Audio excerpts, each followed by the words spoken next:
I was reading a scripture this morning. Yeah. Proverbs. I think it's what Proverbs 18 verse 22. And it said this.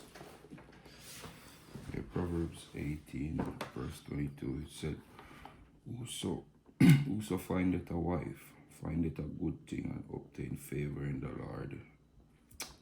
And I just want to tell you that I love and appreciate you so much. Thank you, babe. Because ever since we've been married, you've been doing your utmost best to ensure that I am okay. You've been doing your utmost best to ensure that I always have a good day and a good night. You understand? So for that I am grateful and I am thankful, and I will forever do whatever it takes to make sure that you are good. Understand? So keep doing the good work, baby. I love you so much. I love you too.